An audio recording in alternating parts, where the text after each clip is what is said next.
What's up, brewskis? My name is Marco Dupa. With me, as always, this guy right here, Adam Obesius Rodriguez. What's up, ya brewskis? Tonight's brew is from the Ormond Brewing Company. It's their patented Hefeweizen. Got here a 6-pack for your viewing pleasure. And after the break, Adam will tell us a little bit more about that. But before that, we got to talk about what's on tap for today. We have the return of Trailer Trash. Trailer Trash! We get to talk about Halloween just a little bit because, what was it, Sunday?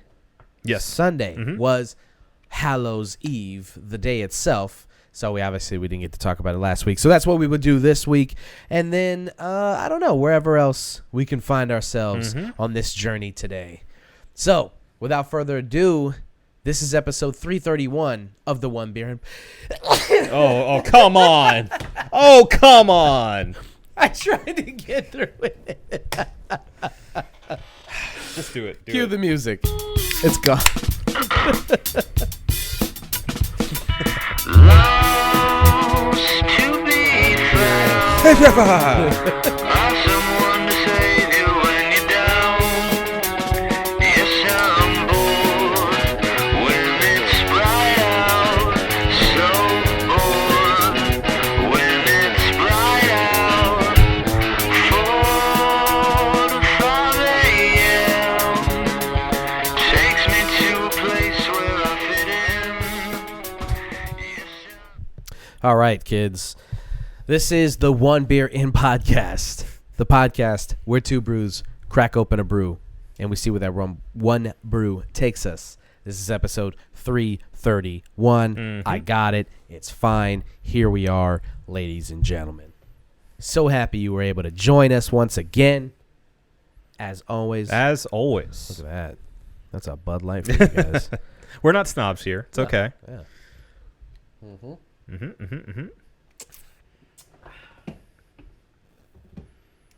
All right. Well, let's talk about Halloween. But before we do that, let's talk about this beer a little bit, because you brought this back from the source, Ormond Brewing Company. That's right. So, well, unfortunately, there's no cold read. I can't find anything specifically about this beer online either, so...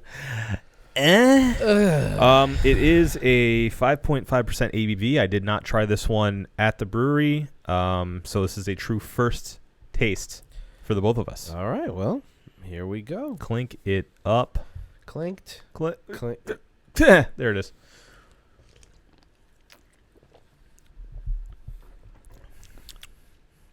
Okay. Yeah, it's got a lot of those signature Hefeweizen notes. Yeah. Yeah. Well, we'll talk about it at the end. Yes. So, how was your fucking Halloween, man? What'd you end up doing? You cursed. This show is over. Why? We're not in yet, are we? Are we in? 4.5 minutes. Also, do you not remember we went over this? You can curse now. I'm just paranoid. Yeah, it seems like it. Yeah. 4.5 minutes in. All right. It's fine. All right. Fuck shit. Ass bitch. Thank you so much. Cunt slut. Okay. Whore. You want to keep going? I don't know if whore is in there. Probably not. Yeah. You could probably call somebody a Yeah, hooah. that's just a word. Yeah. Ugly word, but a word Yeah, nonetheless. it's not a great word. We don't use that. My Halloween, thank you for asking, was good. Mostly spent just chilling. I was Guy Fieri. Yeah, it was good. Sherry was a hot dog. Nice. And her little chihuahua was ketchup. Okay. So you were like the head chef, Guy Fieri, and then Yeah. food accompanied you? Yep. She's a diner dog. Diner dog. Uh-huh. Right. Uh-huh. But yeah, no, just kind of chilled. Watched movies. Had some treats. Had some spiced oatmeal, not oatmeal, what am I saying? Pumpkin spice cookies. Okay. Homemade pumpkin spice cookies. Nice. Highly recommend. It's a good time. I got to watch Sherry watch Ghostbusters for the very first time. What? Yeah. She'd never seen She'd never seen Ghostbusters? Ghostbusters. I know. What was she doing all her life? Watching Avatar: The Last Airbender. Just And over that's it. and over and over again. Pretty much. Mm. So yeah, I got to share that experience, which was nice. Well, that's fantastic. Yeah. We kept it a little less scary this year. I think we just needed a nice, fun time as opposed to terrifying. Yeah. Yeah, No, I get that. So, yeah, it was good. Didn't you hit a party? Yeah, we went to go hang out with her friends. Her friend just had a baby. Congrats, Allie. Had a good time. Yeah, so we just chilled out there for a little bit. Nothing big. Just hung out for a bit and then went back and had treats and foods and watched movies. Very cool. As God intended. As God intended. Yes. Very cool. Very cool stuff. Oh, and went out to Ormond Brewing Company. I had no idea it was out there. Only about 10 minutes away from where she's at. So Yeah. I'll probably be back. So this is a very local spot, right? They don't distribute out there. Extremely. Yeah, I don't think they have any distribution. I could be wrong, but I mean, they seem like what they remind me of was smaller, but same vibes. Orlando Brewing. Okay. So it's a bit of a smaller location, not this big warehouse, but sort of same kind of like almost homebrew feel. Scene was a bit older too, like you see at Orlando Brewing. Yeah. But yeah, I mean, they have a nice outdoor space. I was trying to make a TikTok for our page. Okay. We are on TikTok, guys. So check out One Beer In on TikTok. I think I'm too old. Why? I think I just can't do TikTok. I don't know. I shot footage with TikTok in mind. I don't know. I just can't put it together. What the editing, or just like what would be a good TikTok, or what's the roadblock? I think it's because I wanted this TikTok to be the type of TikTok that they do the voiceover on. And there's just some like mental barrier I have between editing it beforehand, then adding the audio to it, like the music to it, because for some reason TikTok doesn't let you edit to the music. Unless I just don't know, guys. You Zoomers, let me know. Contact me. Add a comment. Let me know if this is possible. Help. But I desperately want to edit to music. Yeah. I want to be able to trim footage to a beat, but Right. I can't do that. They let you do it automatically. They have this, just kind of function that you can just put a song to your clips and it'll cut your clips up automatically. I don't want that. They do? They do. Yeah. Huh. It's kind of cool. I like it, but I would prefer having full control of it. Right. So I was having some trouble Yeah. on that, but maybe this will push me to actually do it Yeah. because I can drive people to it. We'll share it when I do it. Yeah. Not if, when. But anyway, yeah, it's a cool spot, and we didn't know this at the time, but right behind the brewery is train tracks, like feet away. So out of nowhere you hear and suddenly it's like deafening and Yeah. and so it was surprising, but added to some of the charm of the place. And some decent beers. I will say not the best I've ever had, but they did have a pretty decent IPA. Yeah. And we'll see how we review these guys. Yeah. Anyway, how was your Halloween? Sounds nice. Mine was pretty good as well. I saw you went to Horror Nights. Pretty good as well. Yeah, no, yeah. I went to Horror Nights on like one of the last days you could go. I think we. Well, you went the day after we recorded. Remember? You mentioned it on the show. Oh yeah. I did. Yeah. Yeah. Yeah. So it was good. Uh-oh. Yeah. COVID and the reality of the world that we're living in today kind of reared its ugly head at the park. Sure. There's just little things that let you know that we're still in I don't know, at this point, would you describe it as a soft pandemic? Mm-hmm. I don't know. What's before pandemic? Epidemic is afterward. What's pre-pandemic? Pre-demic. Pre-demic. Predemic. It's a predicament. Uh-huh. We're in a predicament. Uh-huh. We are in a pickle. That's level 1. We're in a pickle. Yeah. Pickle panini. We're in a pickle. We're Panuzzo. still in a Panasonic. Uh-huh. And there's certain things that let you know that that's still going on, Sure. such as going into the houses and the scare actors are wearing masks. There's plexiglass. They always do that, Marco. What? Yeah, okay. Okay. You know what kind of mask I'm talking about. Yes. A protective mask. A Fauci mask. A Fauci mask. There's plexiglass where they would pop out and scare you, so you know where it's coming I or heard when about it's that. coming. I heard about that happening even last year. Yeah. And it being like a tell. Yeah, it is. That you're like, all right. It lets you know exactly where they're coming from. Yeah. This year it was soft plexiglass, so at least they could run up and like smack it, Mm-hmm. and that would kind of startle you a little Sure. bit. Last year I heard it was hard plexiglass. It's just stuff like that, like Beetlejuice. I love Beetlejuice, and they have a Beetlejuice house this year, or had rather, because you guys aren't going. And when you walk in, Beetlejuice is up there talking to you. Mm-hmm. Get out of here, Adam. Beetlejuice is up there talking to you. He's like, I don't know, maybe 10 feet above us as we're walking into the house. He's got one of those little Britney Spears mics. Yeah. But he's got a mask on. Hmm. And I'm like, you're a demon. You don't need a mask. You're not affected by this, sir. You know? So it just Yeah. kind of pulls you out of it. So, inadvertently, what it does is force you to appreciate more the ingenuity that goes into building these houses and like putting all of this together. Right. Which is what we always try to appreciate every year. But this year, seeing as it just was impossible to be scary, and that's not their fault. It is what it is. I'm not mad at the park. I'm not mad at Horror Nights or the actors or anything like that.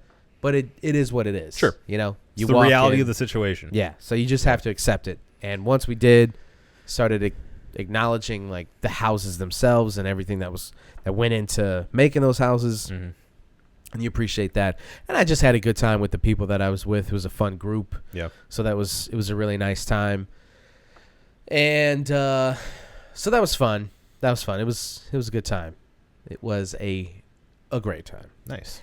Let me think. Then on actual Halloween day, had to work a little bit. Got out with enough time to pop over to Will's Pub. Oh, I saw that too. Yeah. Oh, God. It was great. They did a Misfits cover band. Mm-hmm. Psycho 78, I think is their name. And they were fantastic. I love every time, if you're local, check out when Will's Pub's doing their cover bands. Because anytime they've ever done it that I've got, especially for like holidays, it's just knock out of the park. Incredible. Yeah, they always pick really good cover bands. Yeah. People who are really dedicated. And this year was no different. The guys who were covering the Misfits were fantastic. Had the makeup on. Mm-hmm. They were shredding. They're screaming. They're letting people sing into the mic. The guy who was the lead singer, full send. You just have to appreciate how much some of these cover bands really, really go for it. Yeah. So I thought it was awesome. Got to do that. Jealous when I saw that. Then hang out afterward. Steve, P came out. She met me. It was great. We had a great time. Did a couple's costume as well. We were both, I guess, not really astronauts. Okay. Just, I don't know. Well, she wasn't. Her costume was more of an astronaut. Mine was more of like, I don't know. I could have been like a dude who worked there. You Spaceman. know? He was just, yeah, just Johnny Spaceman. Big NASA fan. Yeah. No, it was like a jumpsuit, but it just was made with. It was made of the material that I guess the guys wear like before they get on the ship. Okay. Yeah. And hers was like this really cute actual space suit. Uh-huh. They're like if she had a helmet with it, right. you know, right, it would probably it would work in that. You had context. more of the training outfit. Yeah, Uh-huh. yeah. She looked fantastic. Or like the guys that go in there like with masks on to try to like fix stuff right beforehand. Yes, exactly. Your crew. I was. I could have been crew. Yeah. I could have been crew. And she looked like she was captaining the ship. So, As it should be. yeah. Yeah. They are the captain. They are the captain now. Look at me. Look at them. They're the captain. They're the captain now. So it was a good time. It was a good time. It was a good time this year. Nice. Yeah. Very solid, my friend. Uh-huh. I will say, take us back to last week. We were talking about night terrors. Mm-hmm. I think your story made me have one. Really? I think it did. That's interesting. Let's talk about that. I was laying in bed at Sherry's on my side, and I went out. I fell asleep. Mm-hmm. And then I was having a dream. I don't remember what the dream was, but it was something that gave me anxiety. I don't know if it was exactly a nightmare, but it was something that I was like uncomfortable with. Nightmare. And so I remember waking up like feeling like tense and like just coming out of the dream. And I was laying on my right side, and in my left ear, I shit you not, I hear and kind of feel on my back, like kind of like this, just the pressure a little bit. Mm-hmm. I hear a woman giggle. I hear, and I go,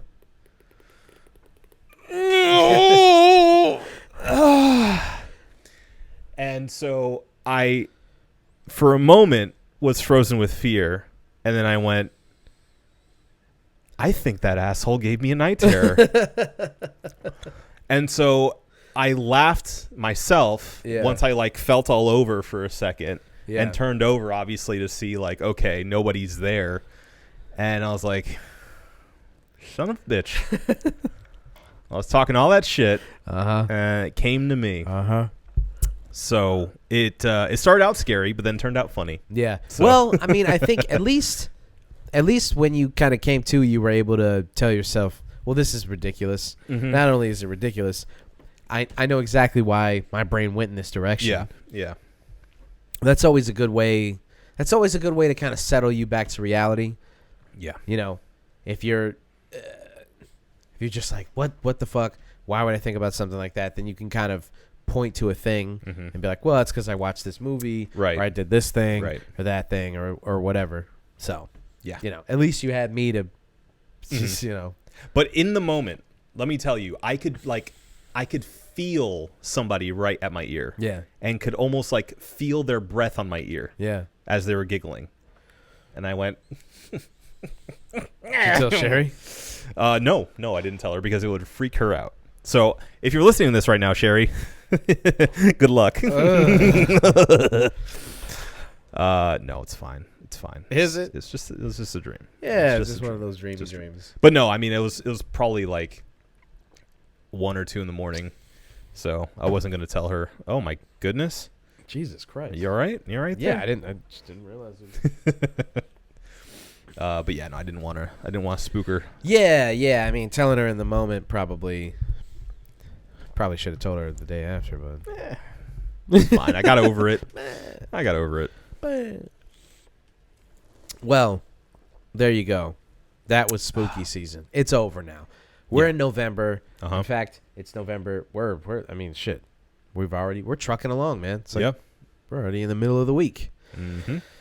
So, you know, it's funny how quickly you just go from, you know, I was watching like the looking for like the scariest shit I could find on streaming services to now where I'm like, I'm done. I'm good. I don't need any more of that. I'm good now. So yeah. Well, wild. Whole new season. We're already getting the Christmas music. I feel like it's almost cliche to acknowledge that we're getting the Christmas music already.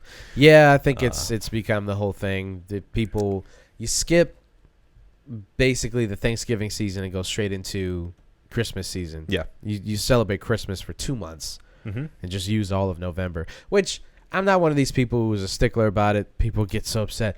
Oh, if you're one of these people that skips Thanksgiving, goes straight to Christmas, it's like, well, what is there to what there's nothing about Thanksgiving. There's nothing for Thanksgiving. I'm sorry. There's Yeah. really not. I'd say the only like real Thanksgiving movie, and we've talked about this before, is Nightmare Before Christmas. But Thanksgiving? Yeah, because it because bridges it takes the place. gap. Right. It's It not literally takes place during Thanksgiving. but that's exactly my point. There is nothing themed for Thanksgiving really. No. Other than football maybe and Yeah. food. Like that's all you got. So even the thing that would be appropriate for it isn't about the thing itself. It bridges the seasons together. Thanksgiving just got lucky that it's in November and it's between two other like really popular holidays. That's Yeah. it. If Thanksgiving was in April, no one would give a shit. No. It's just it's just like a dinner that people have. A lot of these fucking dinner oriented holidays. Mm-hmm. People just they can take them or leave them. Sure. You know? Yeah. I mean I think even like 4th of July is a bigger holiday. Here, yeah. Well, Thanksgiving here I guess is only Thanksgiving here. is only here too, yeah. There's a Canadian Thanksgiving too, but it's a little different. Yeah. I don't know. I wonder if that is the case. I for one don't really give a shit about Independence Day either. Yeah. So, Well, that day just kind of washes over me. shows how much you love freedom. I mean, I love freedom. Freedom's great, All right.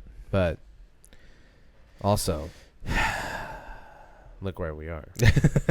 look at what happened. Look what happened. Yeah, actually, I'm not saying personally I think that Thanksgiving's worse than 4th of July. I just think that it's pretty neck and neck as far as how much we celebrate. Yeah, them. the popularity of each Yeah. Hallow Day. I mean, I love Thanksgiving, but that's mostly because it's also around my birthday. Yeah, So- that's cute. Yeah. It's usually been a double celebration Yeah. for me. I'm really trying to think about, I think people make more of a deal about Independence Day than they do Thanksgiving. And again, if Thanksgiving just got lucky that it's in the holiday season. Well, and it just feels like a gear up to Christmas. Yeah, that's all it is. It's just a sort of a preview of your actual Christmas dinner. Yeah.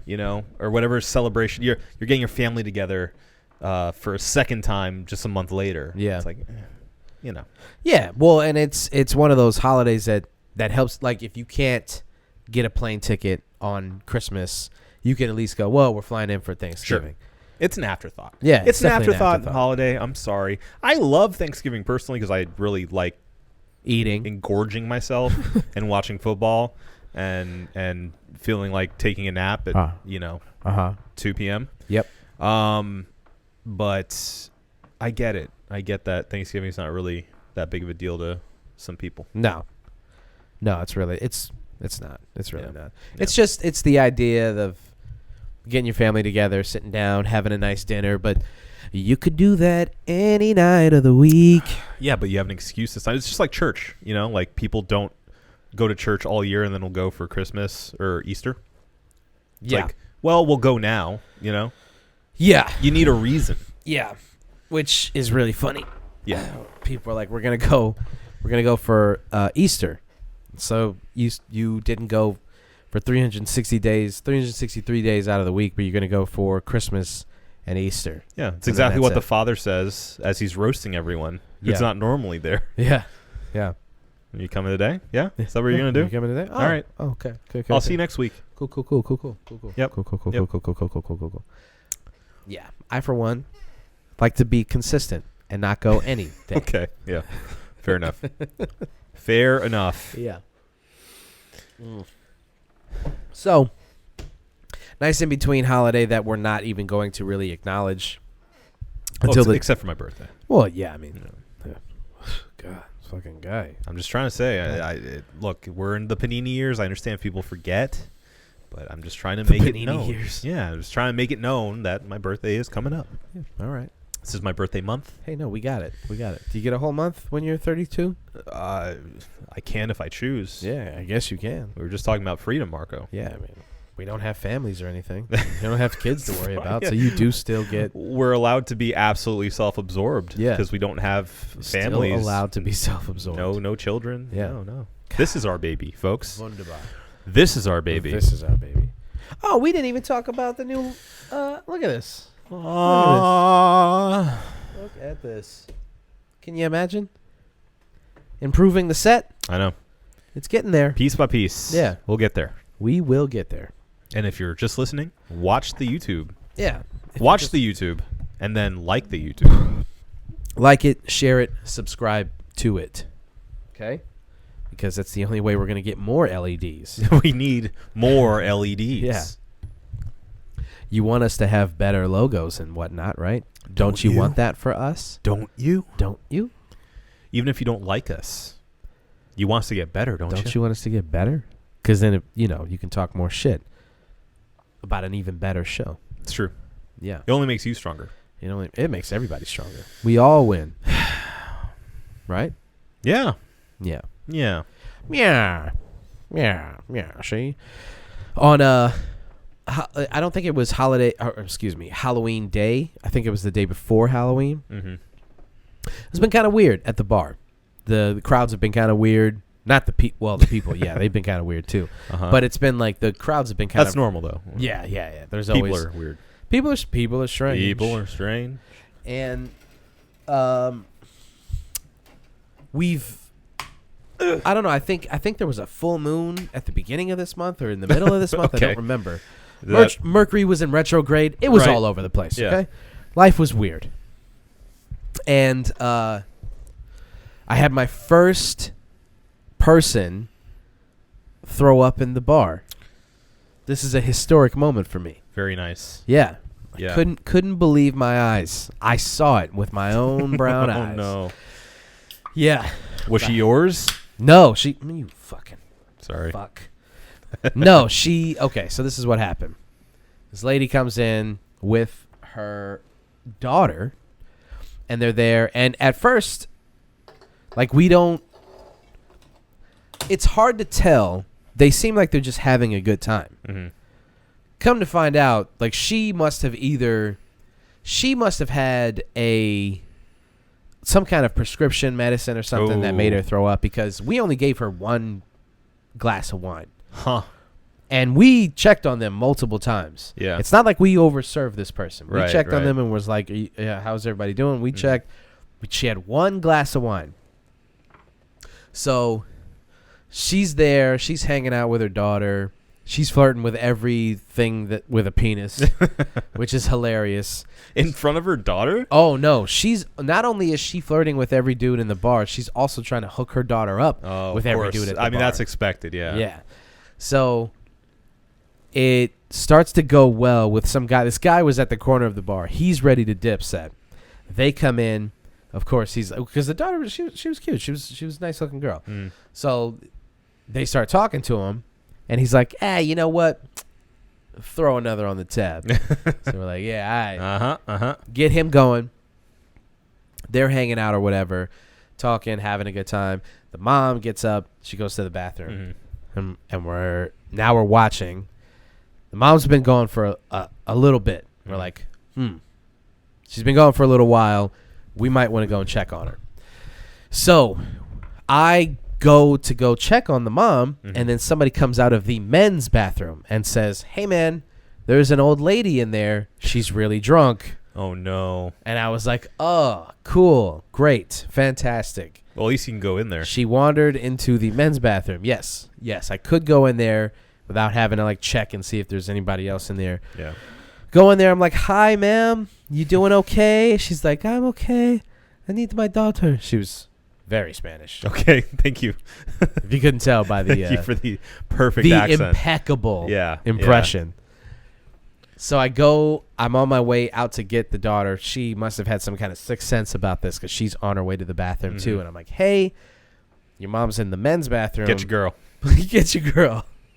So she goes in there, Gets her mom. Oh my God, Mom, we got to get out of here. What are you doing? Just if you're not feeling well, we should at least shift over to the women's bathroom. We got to get out of the men's bathroom. Yeah. I'm like, yeah.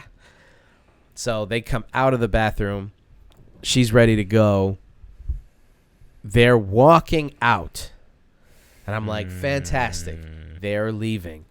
And then the mom goes, nuh-uh. I got to ruin your night before I get out of here. One more thing. Just turned around and looked me right in the eyes. I was like, one more thing. Just trigger warning, I guess. But have you ever either see somebody or know this happened or like she tried to stop it. Yeah. Yep. And that only made it worse. Yeah. So it was like, look, if you're going to do it. Just do it. Get it out. Do it. Get it out. She's goes everywhere. I'm like, no.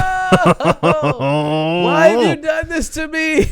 You were almost out of my life. You were so close. We should have walked her out the back. You were half a block. Dog, we opened the patio. All she had to do was walk outside. Yeah. But she was too out of it. Like, oh, God. Oh, man, it would have been so easy to just grab the fucking hose and just spray it and call it a day. Yeah.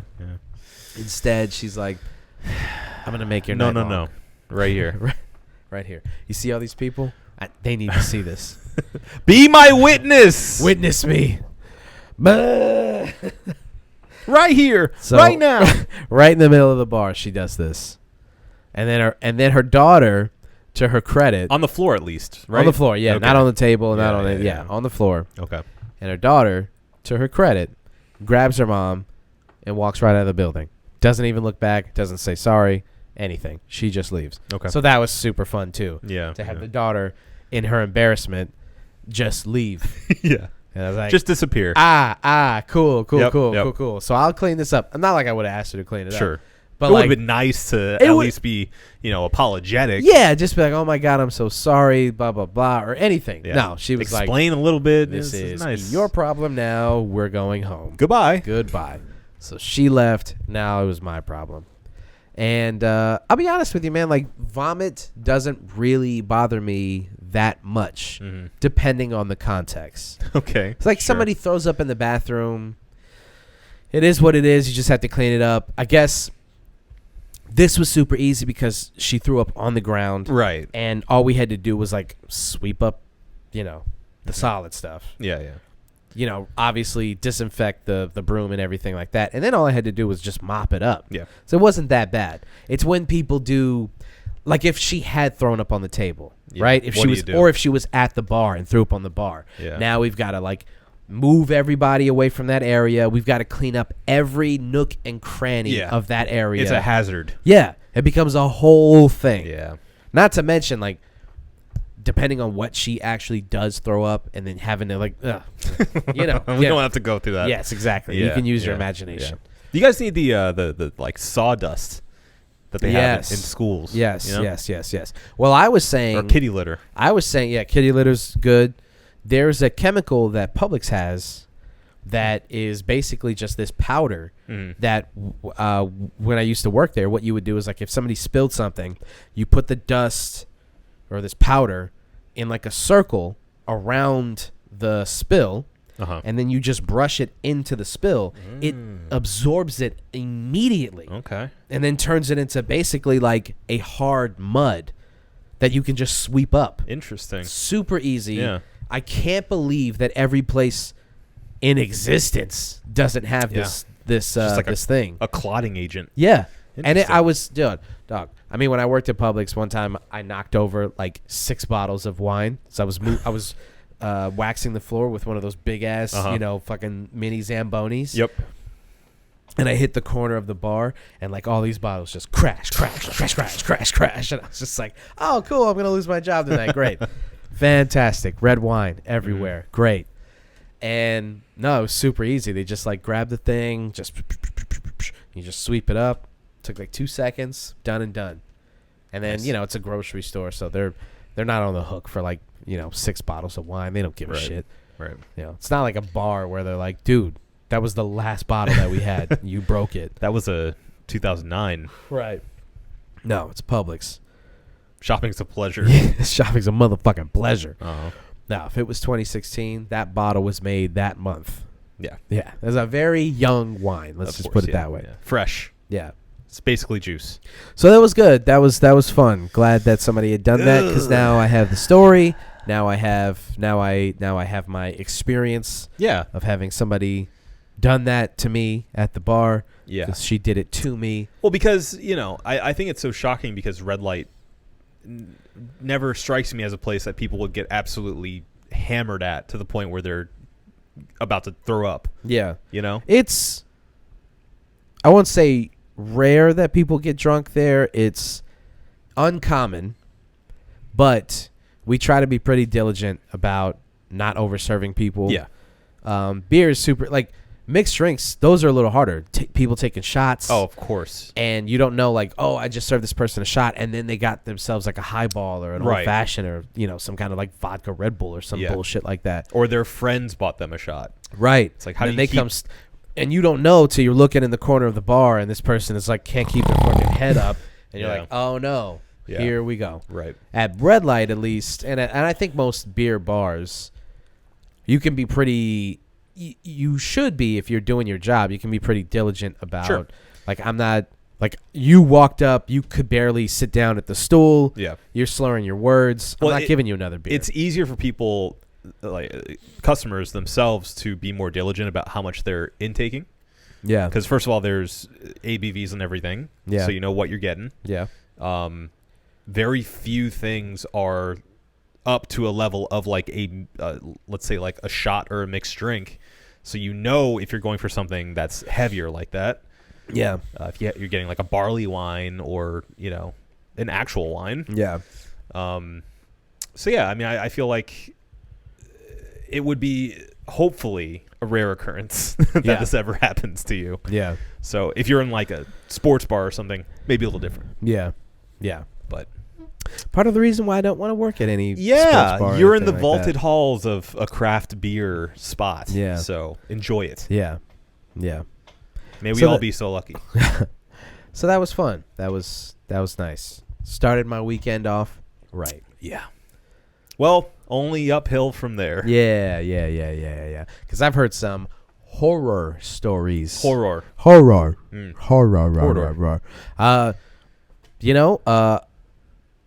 Like you said, it's not a place that people go to get like hammered. Right.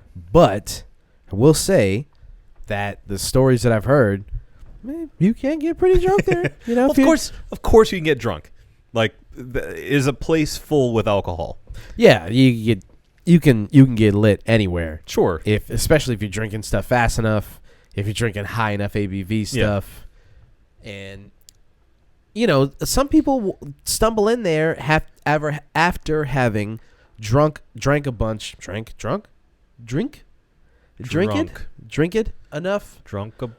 a bunch at different places, and you don't really know this until they kind of settle down, right? Yeah. Like they could have stumbled over from Big Daddy's, for instance, right? And you don't really know this until they get there and they're like, hey man, we're just having a good time, blah blah blah. You give them one beer and they're like, we're gonna go back to Stardust. The shot goes into the bloodstream at that point. Yes. And suddenly, now all of a sudden we've got a different person on our hands. So it got them to there, and then that's where they just yes. They took the shot, left, and they were like, we can make let's end the night somewhere light. Let's get some beers at Red Light. The Windows power down sound. Yeah. So dun dun dun dun dun. So yeah, I'm glad I have it now. Yeah. I think it's a coming of age tale that you have there. Coming of age tale. A tale as old as time. Yep. Cleaning up Barf. Anyway. Yeah. So that was how my weekend started. Then it got into full swing. Can't beat it. It was a nice. It was a nice holiday weekend. Yes. So. And we hope you all had a fun, safe Halloween as well. Yes. Now, let's go ahead and move on. I think we've told enough ghost stories and Halloween adjacent things. Mm-hmm. Let's get into some trailer trash. Trailer trash. First on deck, the new horror movie from from Marvel Studios in association with, or I guess rather flip that, Sony in association with Marvel Studios, which I find it hilarious that they're like, we're gonna be front and center, okay? Yeah. This is ours. This is our thing, okay? Morbius, the Jared Leto starring vampire movie from Marvel and Sony.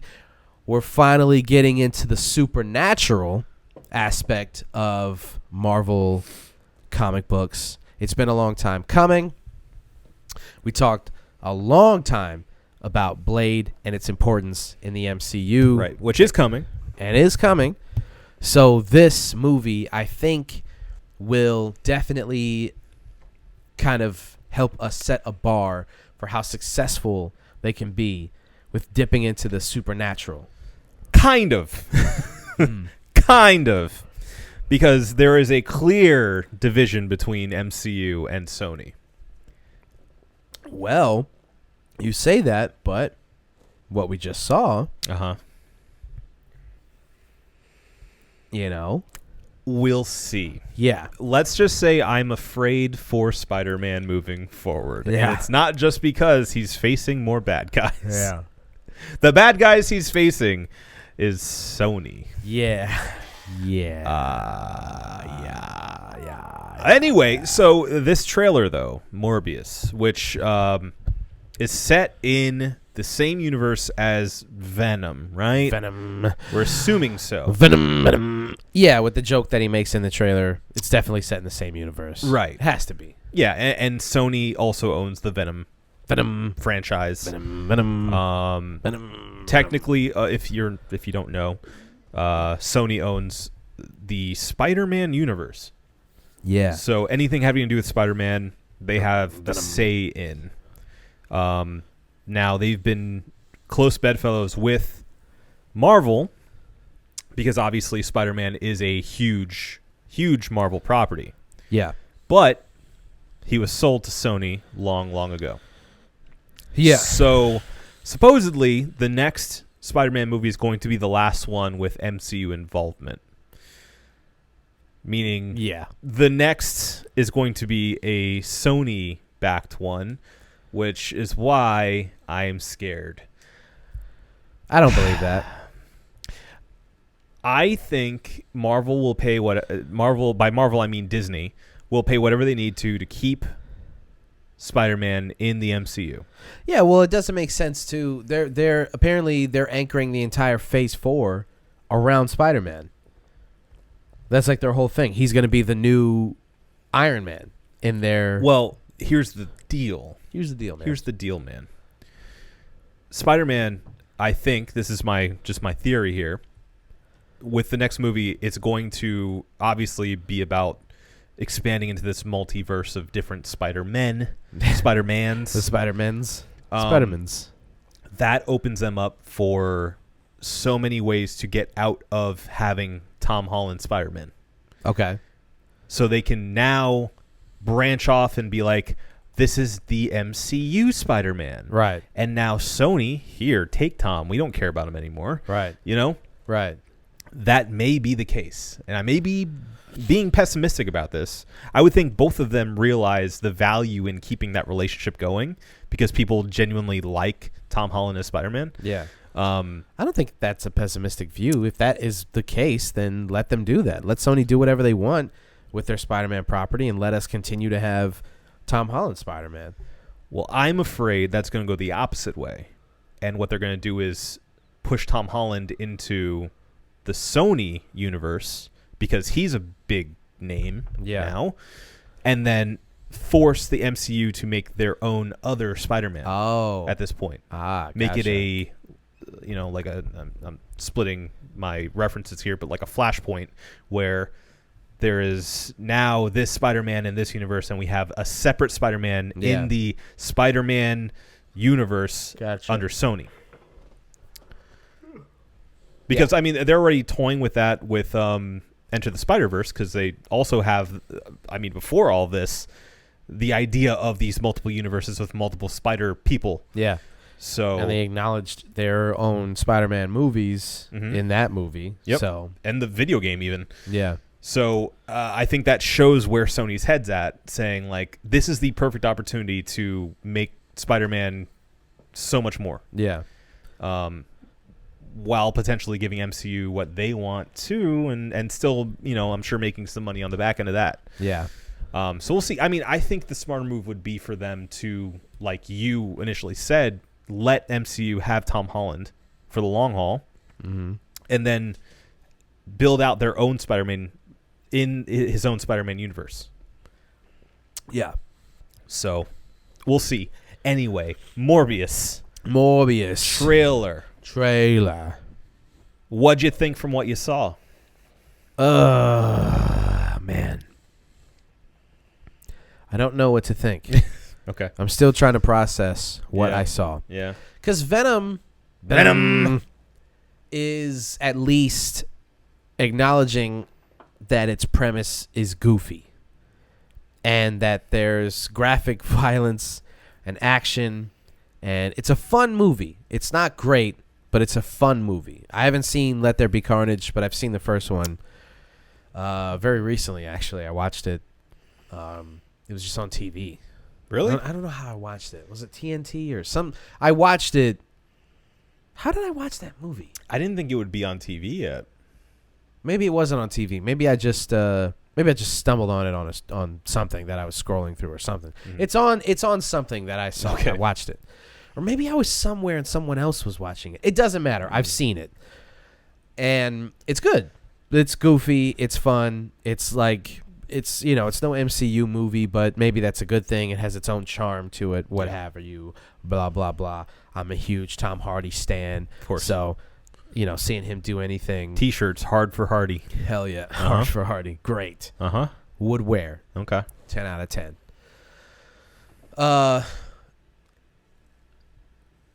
That movie at least acknowledges how goofy it is. Okay. Morbius, from the trailer, looks almost deadly serious. Yeah. It looks like, how... I don't know, man. Jared Leto doesn't seem to have a sense of humor at all. No. And that's what that movie feels like. Like, it doesn't have a sense of humor. Even the little jokey bits seem like, yeah, we just have to throw a joke in here. Right. Like hearing somebody hearing a teacher who's like deadly serious or awkward make a joke. You're like, you did that for us, but like, we didn't need that. Yeah. Just continue with the lesson. We know you didn't mean it. Yeah. There's no heart in that. Yeah. Yuck. So, it looks interesting? Question mark? Okay. The CG looks gross. Mhm. That scene where he's flying in front of the train, I'm just like, just cut that out. Don't need to see that. Yeah. That looks like Blade 2. Yeah. That looks like early 2000s era CG. Like, what are we doing? He looks great. I like, his Jared Leto's one of those body morphing actors where he's like, I'm going to eat a bunch or I'm not going to eat it all. And then Sure. all that bullshit.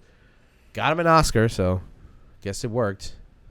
By the way, doesn't that kind of promote, I wouldn't say body dysmorphia, but like body... Dangerous, like, habits. Yeah. Yeah. Because almost every time it's gotten one of these guys an Oscar. Sure. And when it doesn't get them an Oscar, you're like, ugh, yikes. Look what you put yourself through. Yeah. You didn't even get an Oscar. 50 Cent. So now, 50 Cent. I think about Christian Bale, too. I mean, he did do it for The Fighter and won an Oscar for The Fighter, and he lost a bunch of weight for that. Right. But he lost a bunch of weight for The Machinist. Right. Didn't get anything for that. But I think it helps. Like, people always reference The Machinist. Yeah. I don't think many people have seen it, but... Yeah, I They just watched it. Look at like one picture and they're like, "Oh, gross." Yeah, I watched it not knowing what it was about, just knowing that he had done this for this movie, and that movie's dark as shit. Yeah, it is. So It's very dark. Yeah. Very dark. Anyway, he's doing the whole. He looks disgusting. He's a doctor who is trying to find some cure for whatever disease he has. That's not really explained. Help kids. He becomes a vampire at some point, and then he gets all shredded. I don't know. Okay. Yeah. It's fine. Yeah. But from the looks of it, I just don't know, man. I just don't know what to feel. Yeah. It looks like too serious of a time. It doesn't look like a good time. Doesn't look fun. Yeah, I'll agree with that. I do think that it looks better than I was expecting it to. Mm-hmm. Okay. I haven't seen either of the Venoms. I do want to. The more that I hear about them, the more I do want to watch them. Mm-hmm. I avoided them because I think, frankly, They look like shit. yeah. And maybe I'm being a little bit of an MCU prude. I don't think so. They just seem like a movie that should have come out 20 years ago. Yeah. Yeah, that's a good assessment of them. Without having watched them, that's a good assessment of them. Yeah. Which, again, isn't like Good assessment of the first one. necessarily a bad thing. You know, No. It's good to have variety. It's good to have something a little bit different. And Well, imagine if the Sam Raimi Spider-Man movies had come out and then Venom comes out, like in 2003 or 4. Oh, yeah. Oh, I mean, Would've erase cleaned up. if you erase Spider-Man 3 and just throw Venom in, yeah. the movie Venom, Yeah. I think it may have been With a young Tom Hardy. a little better. Or just some other, whoever was the now guy, not Topher Grace. Not Topher Grace. How was Topher Grace cast? He's good. He's fine. He's doing fine. Oh, how is Topher? Hanging out somewhere, probably. Yeah, he's doing his thing. He seems like he's doing well enough. Good Yeah. for him. Never will understand what Sam Raimi was thinking with that. He casted. He casted everyone else perfectly. Well, I wouldn't give him Kirsten Dunst either. Could have picked a better MJ. We only have rose-colored glasses for Kirsten Dunst. You go back and watch those movies. She's not that great. She's not given anything though. No. That's her true. character is awful. Yeah, that's Written true. horribly. But the girl that plays Gwen Stacy in those movies, Uh-huh. I don't know. To me, I'm like, was that Jessica Chastain? It may have been. I think it's Jessica Chastain. Yeah, look that I'll up. do some research, yeah. But pretty much everyone else in those movies is perfectly cast. Willem Dafoe, as you know, Willem Dafoe. Bryce Dallas Howard. Bryce Dallas Howard. Okay, so the other one. Yeah, the girl that looks like her. Yeah. It's like who's the other lady? Christina something. Christina. It was Jessica Chastain, Bryce Dallas Howard, and it doesn't matter. Those are the two I think of most like being doppelgangers. Yeah. Well, anyway, Bryce Dallas Howard, who also is great. She's fantastic. A great director. She's directed a bunch of stuff for Mando. She's fantastic. Would have picked her in a heartbeat. If I was fucking Tobey Maguire, Spider-Man, and you're like, you've got Gwen Stacy or MJ, I'm going with Bryce Dallas Howard. You kidding me? And the irony of Bryce Dallas Howard being a redhead. Yeah, that's like funny. Naturally. Yeah, yeah. And they were like, nah. We already got our MJ. Yeah. And she's perfect. She's not. Anyway, everyone else is perfectly cast. James Franco, fucking the guy who plays Sandman. Yeah. He's It's amazing. Great. It's great. He is the best part of that movie. Yeah, he's fantastic. Yeah. He is dog. Like the Rewatchables podcast where they have now, I don't know what the latest episode you've listened to, but Bill Simmons he created a new award where he's like I forgot who the actor he references, but it's like this person seems like they're in a different movie. Yeah. You know what I'm talking about? Yeah. Yep. And he is perfectly exemplifies that. Yeah. He's this sympathetic character, like He has pathos. Real emotion. Yeah. You understand why he's doing what he does. and it just seems like he pops in and he looks around and it's just like, this is chaos. What's happening? Around me? You know what's funny though? Is behind the scenes, very famously, Sam Raimi was fighting the studio to have this movie be about Sandman. He was supposed to be the main villain of Spider-Man 3. Should have been. The studio forced him apparently, from what I've heard, to have Venom included because Venom is such a iconic big character, and they knew that they could sell more toys and et cetera, et cetera. Yeah. Originally, had nothing to do with Venom. It was just going to be about specifically Sandman as the main bad guy. I mean, I understand the studio, Sony. I understand Sony going, listen, you're on your third film, and you haven't even whispered about Venom. Right. We need some Venom. He's super popular. Get it done. And Sam Raimi's like, well, I have a more interesting story they're telling. They're like, interesting? We're trying to sell toys, Sammy boy. We don't need interesting. More money.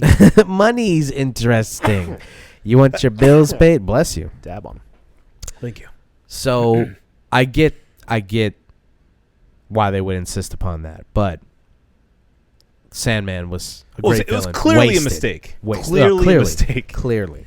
I think the issue was if he were to have made the movie that they wanted, or if he were to at least accommodate them to include Venom, he should have just done all Venom. Yeah. And left it at that. As much as I love how Sandman was portrayed, it seemed like he was fighting. He was having a struggle of an identity crisis. Yes. Yep. Where he's like, this is what I want. This is what they want. We're going to try to make everyone happy.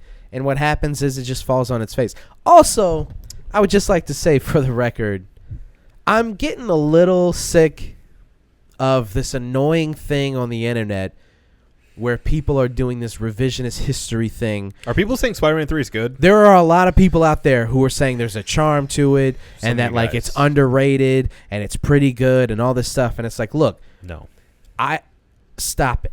No. Okay? Stop. No. We're not going to give you. You can say whatever you want about how the MCU is handling Spider-Man and Tobey Maguire being your favorite Spider-Man and all this stuff. Andrew Garfield didn't get a fair shake. Whatever. What you cannot say is that Spider-Man 3 is a good film. No. It's not just about the goofy dancing and stuff like that. It's not a good movie. No, it's a mess. We both love Sam Raimi as a director, writer, producer. Yes. We're big fans. And I feel for the guy for what he was put through by the studio and what it seems like was not really the movie that he intended to make. Not just from what you just told me, but from other stuff that I've read. Like it just wasn't the movie that he wanted to make. Mm-hmm. I feel for the guy.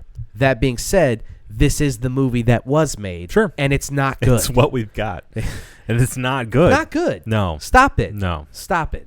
It's like Fincher's Alien, you know? Yeah. Like there were other Alien things. 3. Yeah. There were other things intended that aren't showing up on the finished product. Yes. We can't count what was intended originally. Yeah, you can't read some subreddit and go, "Wow, if they had done that," and then 5 years later go, "Well, I mean, I'm just imagining the movie in the way that Fincher wanted." Right. You can't imagine it. No. You have to go with what you see. Well, you can, but you can't base the movie that we have on that idea. Yeah, you can't fight with me and go, "Well, I mean, this is what Sam Raimi wanted to do." Okay, he didn't. It's what too bad. he did was a dog shit movie. Right. It's not good.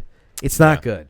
And to speak to why I think he threw Topher Grace into that, unfortunately, is because he wanted to have an anti-Peter. Yeah. He didn't want to have this, big burly guy going up against, a guy who's more scrawny or, smaller. He wanted it to be a battle of, similar wills head to head. And so I think he found that with Tofi. I just think Topher's Eddie Brock is just poorly written. I don't even think it's Topher Grace's fault per se. He's just not a very well written character. Yeah. He's supposed to be this guy who's like super popular, successful, charismatic.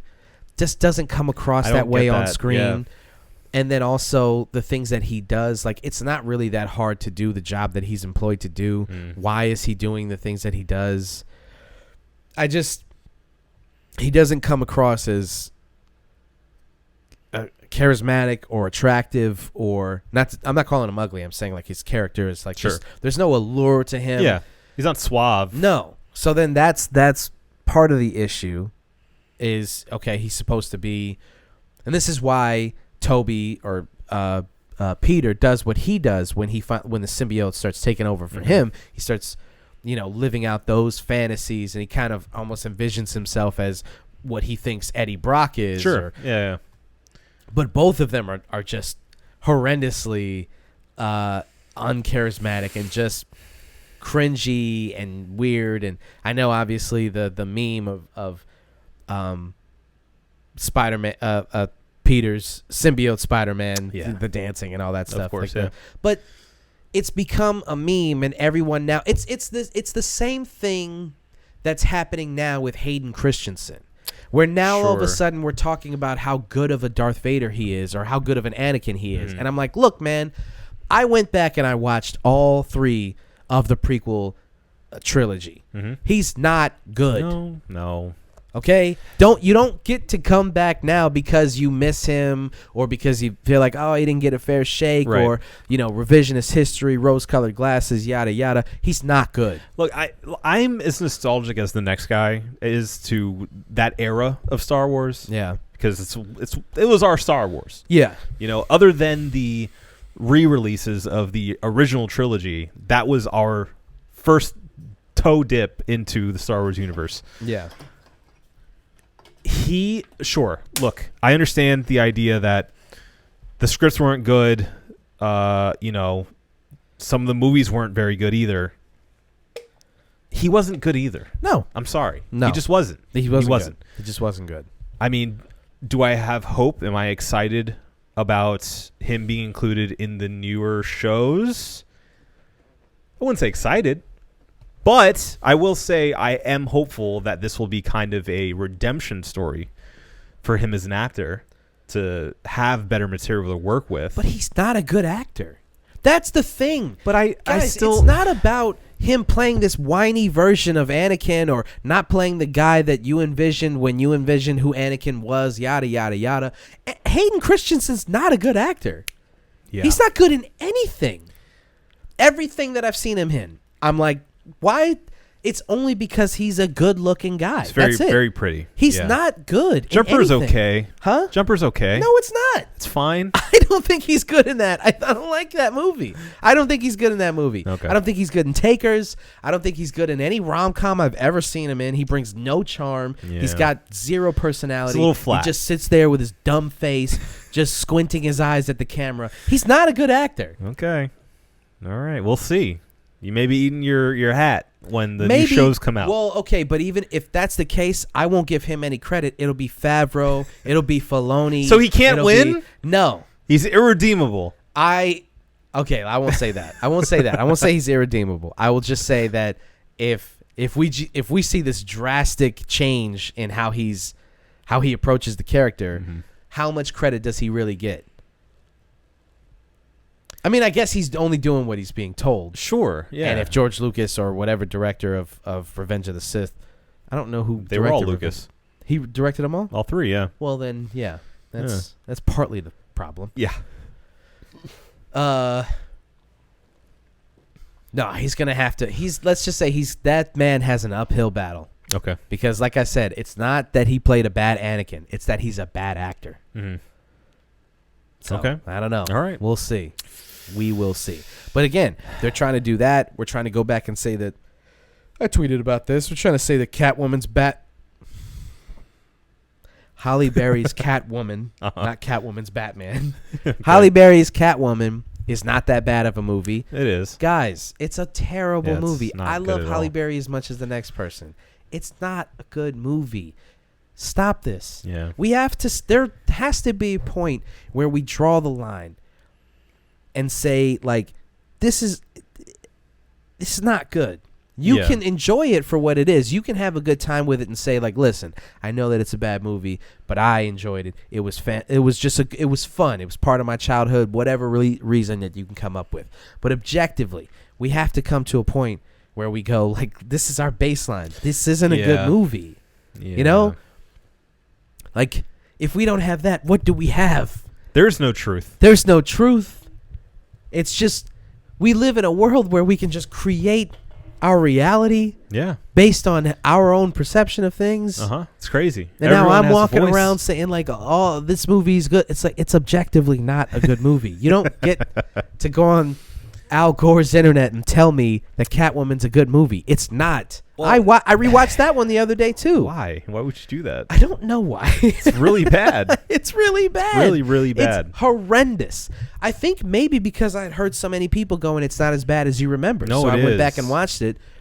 It's horrible. Yeah. Horrible. Yeah. Oh, I know why. I rewatched it because Corridor Crew did a thing where they were talking about how poorly it was cut.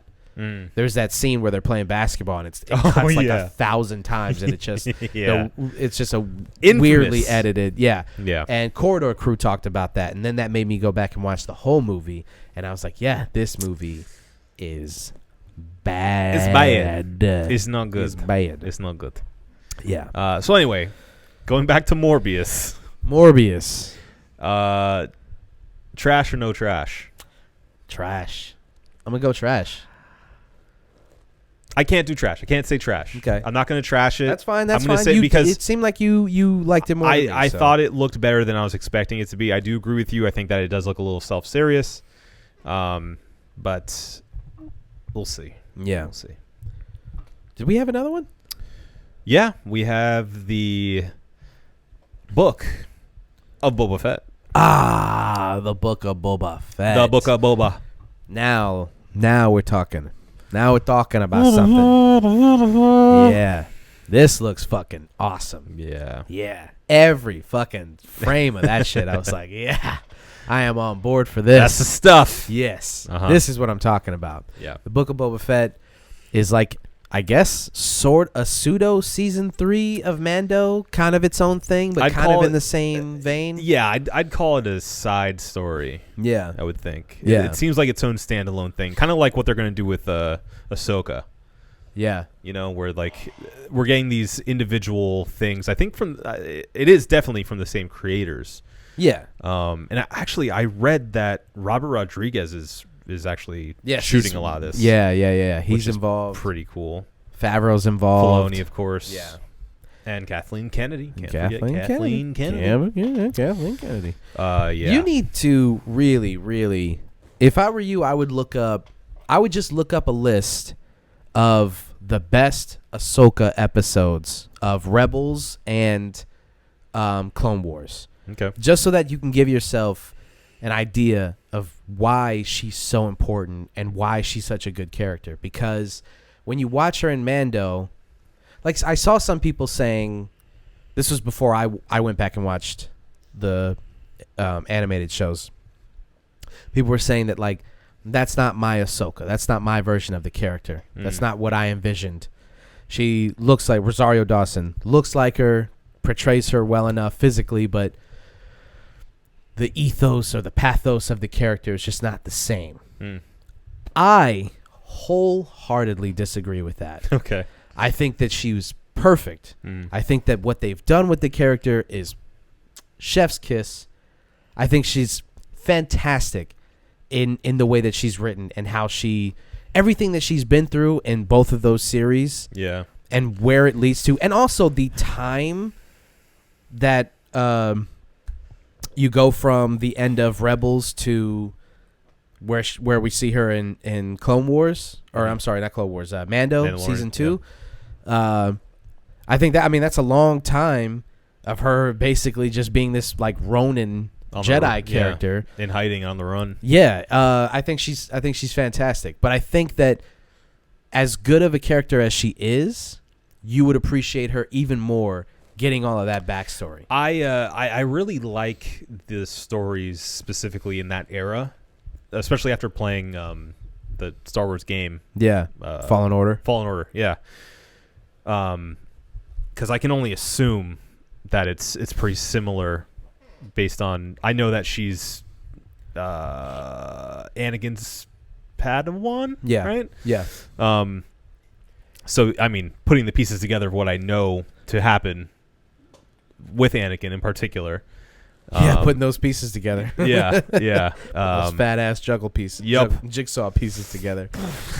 I can see where that would go. So yes, but that's a good point that you bring up, because that's central to like her struggle with the Jedi Order and with what it means to be a Jedi and everything, and his obvious fall from grace plays a big part in her character development. Yeah. And so it's really interesting. It's really, really interesting. So yeah, I'm happy that show's getting. I'm happy that show's getting made, and also Book of Boba. Mm-hmm. This is the one that's more interesting to me, as far as, is this really the way that the character was intended, or is this revisionist history? Oh, this is, in my opinion, absolutely revisionist history. Because Boba Fett was just a cool suit. Yeah, that's all he was. Yeah, and like he had a handful of words that he said.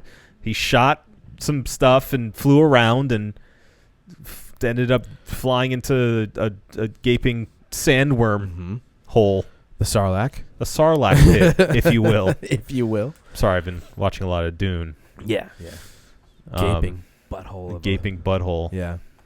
Yeah, no, yeah. And every time that Boba has been revisited, in some way his character changes slightly. He gets more and more FaceTime, and you're just like, is this really who that guy was when we first saw him? Something that came to mind immediately was Captain Phasma from the most recent trilogy. Mm-hmm. We were all really disappointed that her character really got nothing to do. Yeah. Because she looked so cool. Yeah, she looked amazing. I feel like that almost perfectly mirrors Boba Fett. Yeah. He has slightly more cool stuff to do, and he just looks cool too. But in the end of the day, like, they did him dirty. Yeah. Like, he ends in such a stupid, insignificant way. Yeah. You're like, that's it? Really? Like, we get over it, obviously, because other stuff happens, but it's like, oh my God, like, what a disappointing end for this really cool character. Yeah.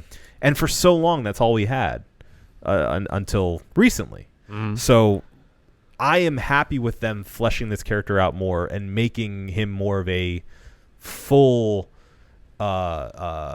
fully developed character, as opposed to just being a bounty hunter that we know nothing about. Yeah. I think that's a cool element, that he is just a bounty hunter we know nothing about, and is this very cold and like almost like a first-person shooter character, where it's like he doesn't say anything really. He's like very mostly silent.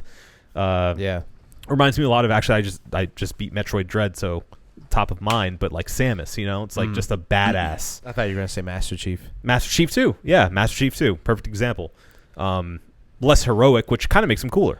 Yeah. So, and I think that the characterization of Boba from the movies is kind of being brought to life by Mando. Yeah. So it would be hard to make another show with a stoic, anti-hero, cowboy-esque character who doesn't say a lot. Right. Which is what Boba Fett was. Now they're fleshing him out as this guy who has like a culture and like a respect for his family line and all this stuff. And you're like, did he though? I think Mando, as much as I love it, kind of wimped out on the potential of what he could have been as far as a character, as far as a gray character. He wasn't bad enough. I feel like his choices were always, at very worst, slightly selfish. Yeah. Only early on, as soon as we got him with Baby Yoda, Grogu, excuse me, he's Baby Yoda to me. Okay, relax. I'm just saying. Why are you so upset about that? He's Baby Yoda, okay? Okay. I'm gonna call him Grogu. Okay. His mom named him Baby Yoda. I'm calling him Baby Yoda. Baby Yoda. Grogu. Excuse me. Yeah. I feel like as soon as he came in the picture, it was like, okay, there's a couple of like moments we have where he's like, I could do the wrong thing, but I'm not going to. Yeah. That's good. That's good enough. It's good enough to make that character complex. But I really feel like they could have pushed it a little bit further to make him truly a character that you can love or hate, and then have some redemption for him at the end. Interesting. But no, they want to make it for kids too. They want to sell toys, etc., etc., etc., etc. And so they kind of soften it a little bit. What I'm hoping is, with Book of Boba, we can get a little bit more edge towards that. Like, okay, he's essentially a mobster. Yeah.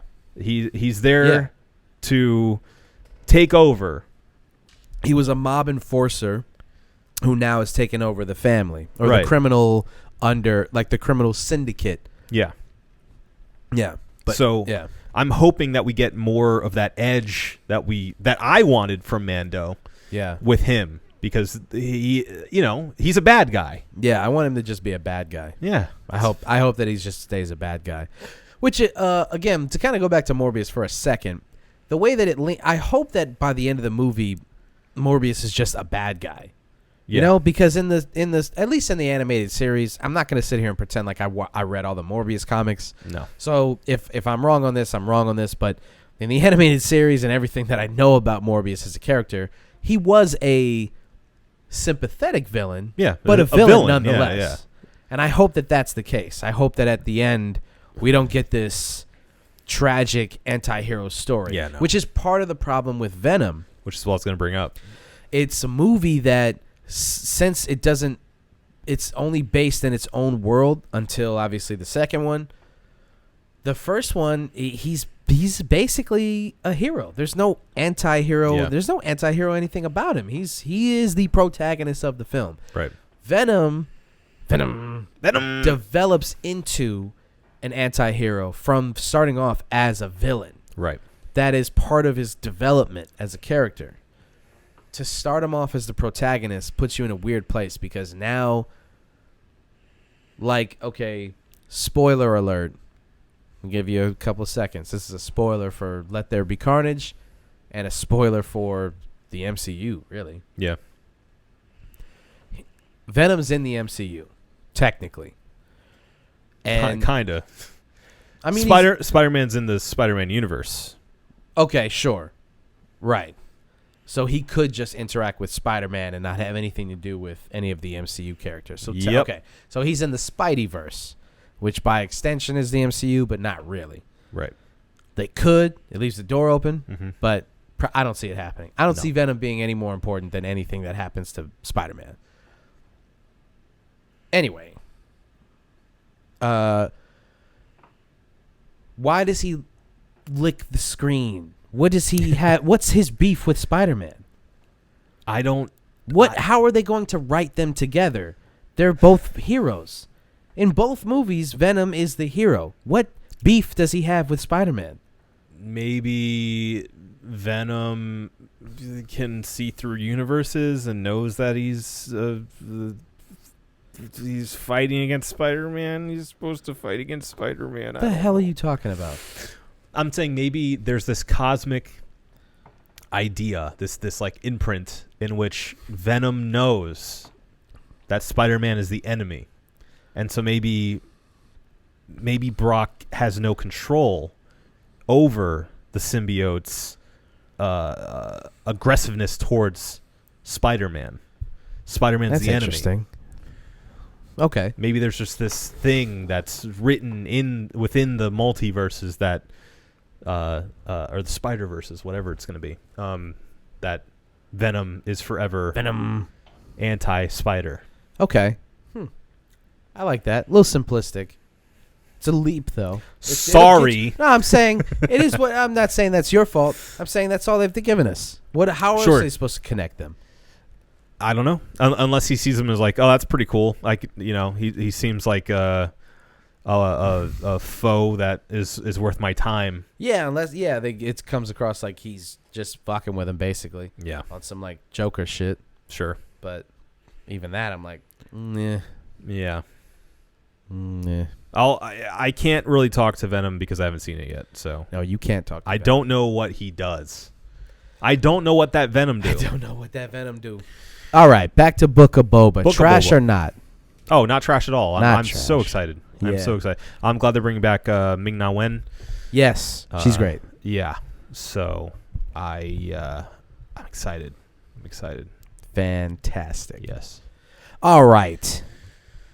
I think we're at the end of this show. Mm-hmm. But before we get out of here, we have to do the cheers of the week. Cheers. So do you have your cheers ready?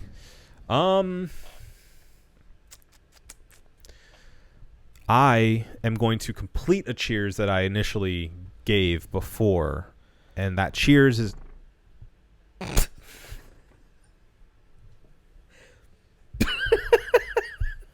I tried to stop it. How disrespectful. This man ripped ass during my cheers of the week.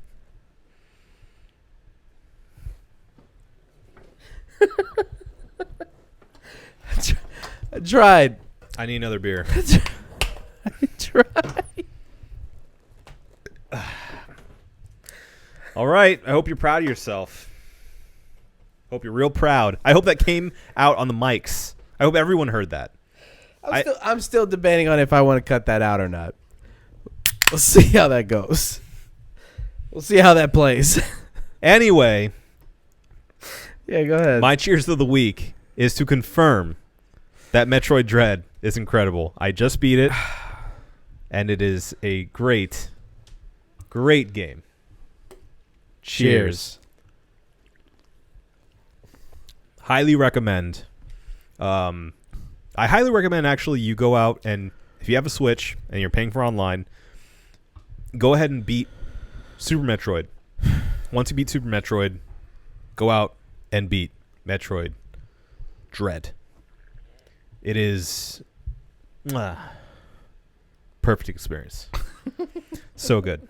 Yeah. Because like it's essentially, if you were to sit side by side like 20 years later, longer than that maybe, and play what the game used to be and what it could be.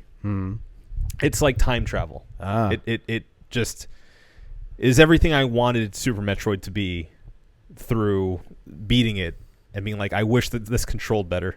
Yeah. I wish that there was more to this. I wish this looked better. Yeah. And I mean, Metroid Dread just delivers on everything that I ever wanted from that game. And I mean, obviously, just I think it masters the Metroidvania style of game. Kept me coming back for more. Never felt cheap. It does a great thing where if you die during a boss battle, which are all incredible boss battles, some of the best I've ever played, it starts you out right in front of the door where you died. Okay. So it's not like Dark Souls where you have to go through an entire level again to play. Incredible. Highly recommend. Everyone with a Nintendo Switch, go out and get it. Nice. Okay. Appreciate that. Probably will get it. Very interested in it. My cheers of the week goes to the band The War on Drugs. Their new album, I Don't Live Here Anymore, released this week. And I think it's one of the best albums of the years. Of all the years. Of all the years. The War on Drugs started off as just like a bedroom pop album, outfit rather, that has like ballooned into like this full-on band. I Don't Live Here Anymore is, in my opinion, a front runner for album of the year. We've got some good stuff that has come out this year. I'm still waiting on Idols to release their third album. We'll see how that goes. There's some good shit that's come out this year so far. But my front runner right now is The War on Drugs. It's like this. The music sounds like it's 100 years old, and also that it came out this year. Okay. It's got this like lived in, like you've heard this kind of song 1,000 times, but it's not like a tired sound. It's a timeless sound. When you listen to it and you're like, how old is this album? And you're like, oh, it came out in 2021. You're like, no, it didn't. It came out in 1975. Like, no, it came out this year. And you're like, that's impossible. This sounds amazing. It's fantastic. I would highly recommend, if you're a music lover, to go out and check out that record. It's great. So my front runner for album of the year, I Don't Live Here Anymore. Cheers to The War on Drugs. And we will do our album of the year list. Yes. What do you say, December? Yeah. Late. Something like mid to late. Mid to late December, yeah. We'll do that. Okay. So, there you go. All right. All right. All right. All right. Well, before we get out of here, we have to review these brewskis. So, Adam, please tell the people what you thought of this beer, the Hefeweizen from the Ormond Brewing Company. Just okay. Just all right. Yeah. It didn't rock my socks, unfortunately. I would still say, if you're in the area, in the Daytona area, These socks were not rocked. give them a look. It's kind of a charming area, and it's worth a visit, I would say. This beer in particular would not necessarily recommend unless you're a huge Hefeweizen fan and just that's what your taste is. But Yeah. even then, as a big Hefeweizen fan, didn't really do much for me. Yeah. It wasn't. It didn't hurt me in any way. I'm gonna give it a 3.5. I'm going to give it a 3. It's like light. It's like thin, kind of. Yes, it's just kind of almost watery, which is, I mean, it's light and crisp. There are some highlights to it. It's not terrible. You just want it to be a little more. Yeah, I think the it's a little too sweet for my taste. Coriander and the banana just it just doesn't really. I don't know. There's just something just kind of weak about it, I guess. Yeah. If you're gonna go for those notes, really go for it. If you're not, do something else. It's just kind of it hits your palate and then it just kind of washes away really quickly. It's a little flat. Yeah. The flavor's a little flat. Yeah. So I'd say it's a solid, okay Hefeweizen. Nothing that's gonna really wow you. Agreed. So I'm gonna give it a 3. Okay. All right. Yeah. All right. Well, 3 for me and a 3.5 for you, good sir. You think we got it? I know we got it. Well, then let's get the fuck out of here. This has been the One Beer In podcast for myself, Marco Dupa, and for Adam Obesius Rodriguez. A Book of Boba. Thank you guys for listening. Drink delicious beer and have a beautiful evening. We love you.